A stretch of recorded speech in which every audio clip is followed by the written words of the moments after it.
الحمد لله وحده وكفى والصلاة والسلام على من لا نبي بعده واللعنة والذلة والخزي على اللعين الخزي الخنزير كذاب الدجال المردود مرزا غلام احمد قادیانی واتباعه واعوانه وانصاره عدد كل ذرة الف الف مرة بيومنا هذا الى يوم الدين. حضرات محترم، قربانی کے مسائل پر آج آپ حضرات سے گفتگو کر رہا ہوں. قربانی ہر اس شخص پر واجب ہے جس پر صدقہ فطر واجب ہے. اب صدقہ فطر کس پر واجب ہے وہ پچھلے بیان میں بیان کر چکا. مختصر یہ بیان کرتا چلوں کہ جس کے پاس 52.5 تولہ چاندی یا اس کی رقم ہے اس پر صدقہ فطر واجب ہے اور اسی پر قربانی کرنا واجب ہے. اور قربانی عید کے دن سے لے کر عید کے 3 دن میں کسی وقت بھی کر سکتے ہیں. گاؤں گوٹھ میں جہاں عید نماز نہیں ہوتی، آج کل تو ایسا زمانہ نہیں ہے، ہر جگہ تقریباً عید نماز ہو رہی ہے، لیکن یہ مسئلہ بتانا ضروری ہے کہ اگر کوئی ایسا علاقہ ہے جہاں عید نماز نہیں ہوتی، سارے گاؤں والے ہیں، تو وہاں پر تو فجر کی نماز کے فوراً بعد عید قربانی کر سکتے ہیں. لیکن جہاں قربانی عید کی نماز ہوتی ہے وہاں عید کی نماز کے بعد قربانی کی جائے گی. اچھا، پھر اس میں بھی 2 باتیں ہیں کہ اگر مثال کے طور پر جیسے ایک شہر کے اندر عید کی نماز ہو رہی ہے 6:30 بجے اور ایک ہو رہی ہے 8 بجے، ایک ہو رہی ہے 9 بجے، تو 6:30 بجے پورے شہر میں ایک جگہ کہیں عید کی نماز ہو گئی تو اب قربانی کرنا جائز ہے. اچھا، قربانی اور عید الگ الگ چیزیں، ایک قربانی اور نماز عید الگ الگ چیزیں. ایک شخص نے نماز عید نہیں پڑھی تو یہ ضروری نہیں کہ قربانی نہ کرے. اگر وہ مالدار ہے، نماز عید نہ پڑھنے کی بدبختی جدا ہے، وہ لعنت جدا ہے، لیکن قربانی اس پر پھر بھی واجب ہے. تبھی تو دیکھیں نا کہ دوسرے دن بھی قربانی ہے، دوسرے دن عید تو نہیں ہے، تیسرے دن بھی قربانی ہے، تیسرے دن عید تو نہیں ہے. تو اس لیے قربانی جدا چیز ہے، عید کا پڑھنا یہ جدا چیز ہے. اللہ اکبر. اور اسی طریقے پر اگر کوئی شہر کا رہنے والا ہے اور اس نے قربانی کا جانور کسی گاؤں میں بھیج دیا ہے تو اس کی قربانی نماز سے پہلے بھی ہو جائے گی. گاؤں میں بھیج دیا، میں شہر میں رہا ہوں لیکن میں نے اپنا دمبا مینڈھا وغیرہ یہ گاؤں میں بھیج دیا ہے تو وہاں پر قربانی ہو سکتی ہے میری. اگرچہ میں بھلے یہاں پر بیٹھا ہوا ہوں، شہر میں بیٹھا ہوا ہوں اور قربانی میری وہاں ہو رہی ہے، ٹھیک ہے نا جی. اور قربانی کے لیے سب سے بہتر یہ ہے کہ اپنے ہاتھ سے ذبح کرے. اور اگر کوئی عورت ہے وہ ہاتھ سے ذبح نہیں کرنا جانتی، یا کوئی مرد بھی ہو وہ کمزور دل کا آدمی ہے اور وہ ذبح نہیں کر سکتا تو وہ کسی اور سے ذبح کروائے، لیکن وہ ذبح کرتے وقت جانور کے سامنے کھڑا ہونا اس کا بہتر ہے. اور قربانی کرتے وقت یہ بات ذہن میں رکھ لیں کہ زبان سے نیت پڑھنا اور دعا پڑھنا ضروری نہیں ہے. بس دل میں یہ خیال کر لے کہ میں قربانی کرتا ہوں اور زبان سے فقط بسم اللہ اللہ اکبر کہہ دیا، قربانی ہو گئی. اور یہ بات ذہن میں رکھیں کہ قربانی صرف اپنی طرف سے کرنا واجب ہے، اولاد کی طرف سے نہیں، بلکہ اگر نابالغ اولاد مالدار بھی ہو تب بھی اس کی طرف سے کرنا واجب نہیں ہے، نہ اپنے مال میں سے نہ اس کے مال میں سے اور نہ بیوی. کیونکہ بیوی اگر بیوی کے مال میں سے کر سکتے ہیں اس کو بتا کر اس کی اجازت سے. اگر بیوی مالدار ہے، اس کے پاس سونا ہے، چاندی ہے، تو وہ اس کی اجازت سے، اگر اس کی اجازت کے کرنا جائز نہیں ہے. اچھا، اب سوال یہ ہے کہ قربانی کون کون سے جانوروں کی ہے؟ تو یہ سن لیں کہ بکرا، بکری، بھیڑ، دمبا، گائے، بیل، بھینس اور بھینسا، اونٹ، اونٹنی. بس اس کا مقصد کیا ہوا؟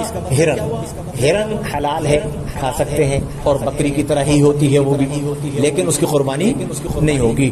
بس قربانی صرف ان ہی جانوروں کی ہو سکتی ہے. اور گائے بھینس اونٹ میں 7 آدمی شریک ہو کر قربانی کر لیں درست ہے. شرط یہ ہے کہ کسی کا حصہ 7ویں حصے سے کم نہ ہو اور سب کی نیت قربانی کی یا عقیقے کی ہو. یعنی عقیقہ والا بھی مثلا 6 آدمی میں نے ایک گائے خریدی ہے، اس میں 6 آدمی قربانی کے ہیں، میں اپنے بچے کا عقیقہ بھی کرنا چاہتا ہوں بچی کا، تو ایک میں نے حصہ عقیقے کا ڈال دیا تو عقیقہ اور قربانی ساتھ چل جائے گی. صدقہ ساتھ نہیں چلے گا. مثلا 6 ہو رہے تھے، اب 7واں حصہ ہی نہیں مل رہا، میں نے کہا چلو یہ صدقہ نہیں، سب کی قربانی ضائع جائے گی. عقیقہ اور قربانی یہ ساتھ ہو سکتے ہیں، باقی قربانی اور صدقہ وغیرہ یہ ساتھ نہیں چلیں گے، یہ ذہن میں رہے.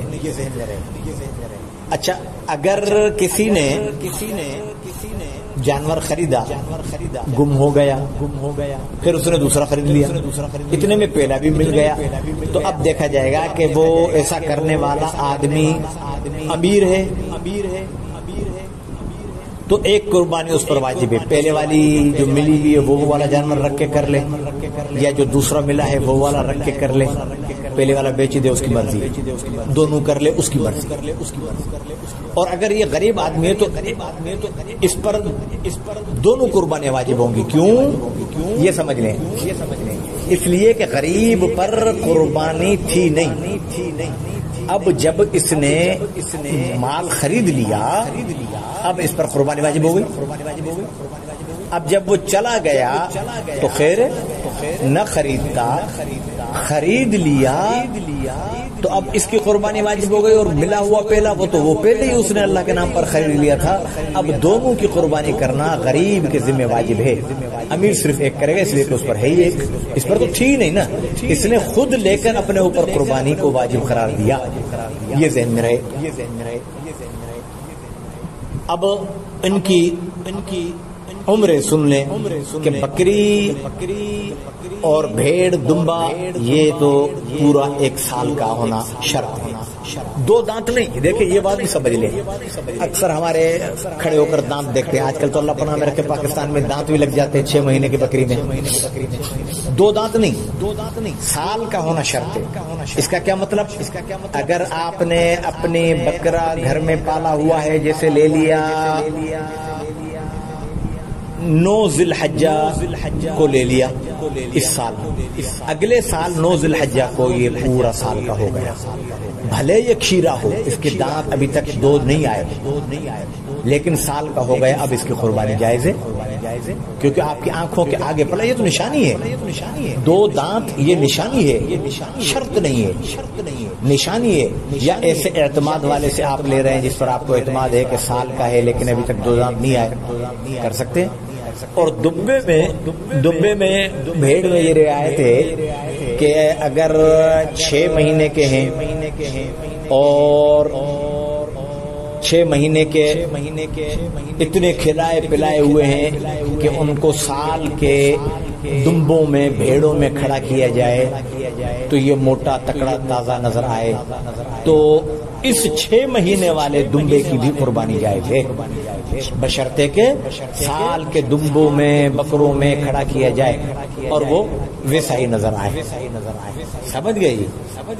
اچھا، جو جانور دمبا اور بکرا یہ تو سال کے، اور گائے بھینس یہ 2 سال سے کم نہ ہوں، 2 سال کی پوری ہوں تب ان کی قربانی. اونٹ 5 سال سے کم نہ ہو.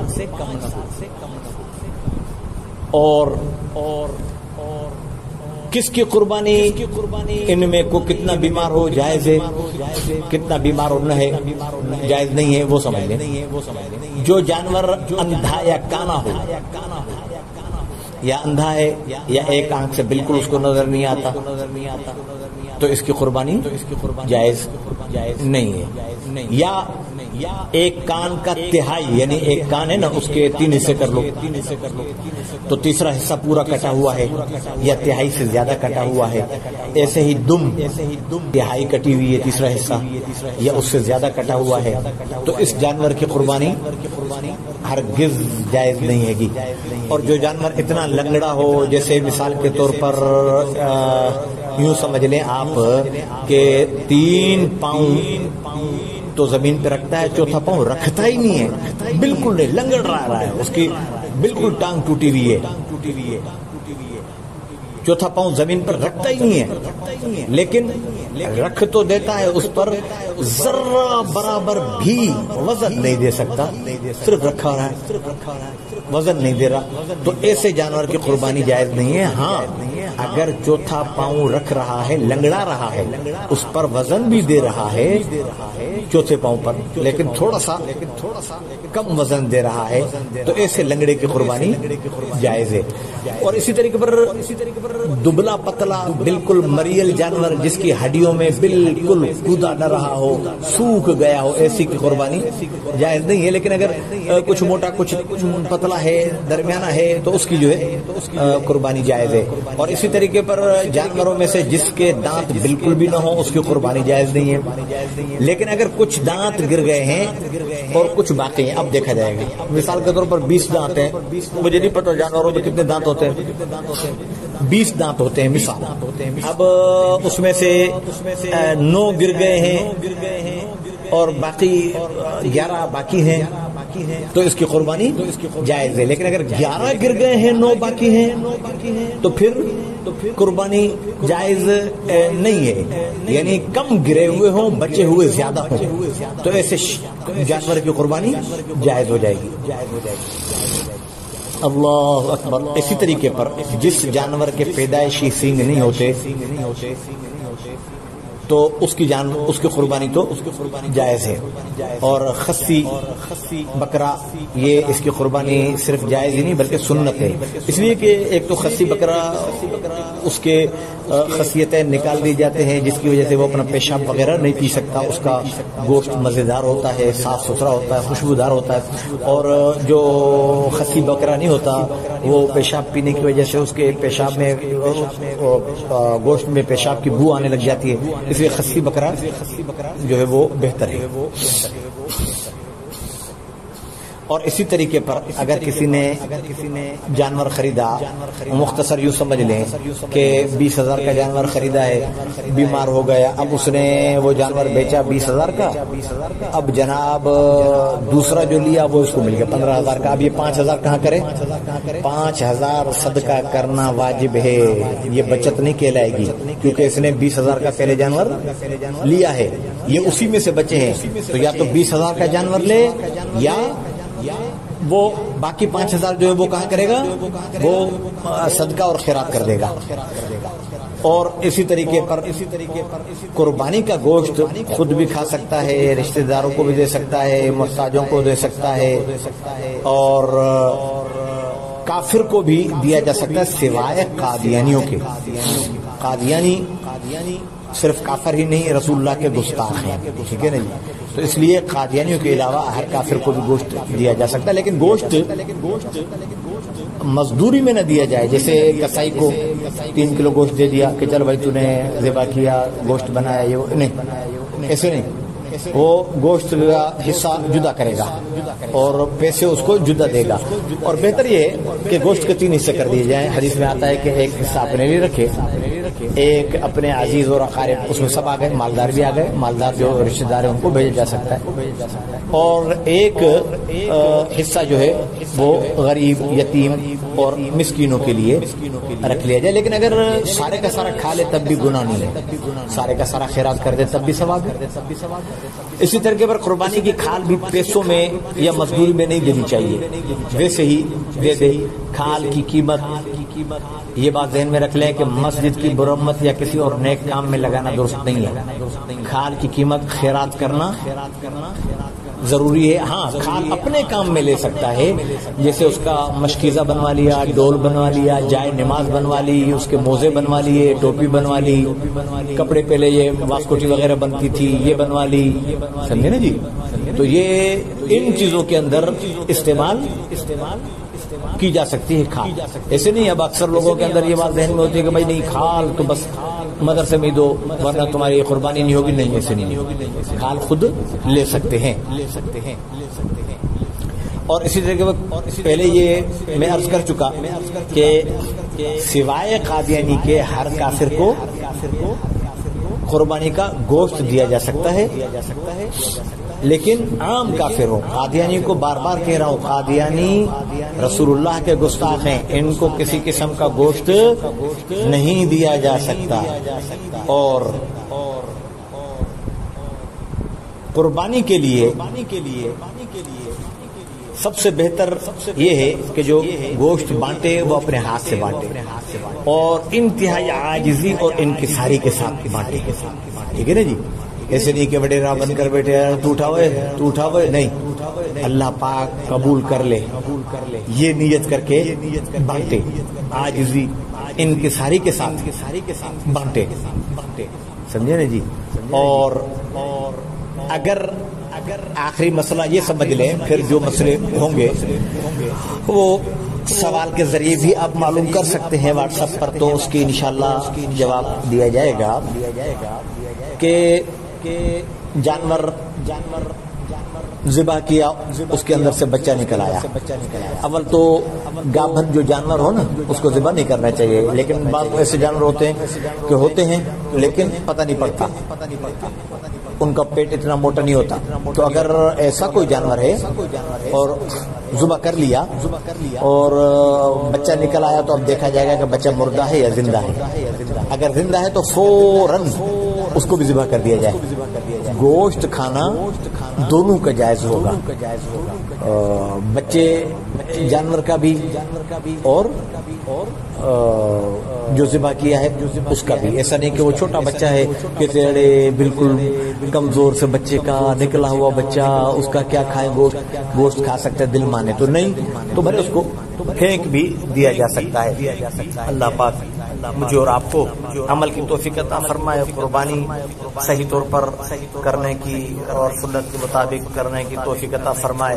انشاءاللہ دوسری نشست کے اندر آپ کو عید الاضحیٰ کے جو دن ہیں ان کے اندر اعمال اور تکبیرات تشریق اس کے پڑھنے کا طریقہ یہ بتایا جائے گا۔ وآخر دعوانا الحمدللہ رب العالمین۔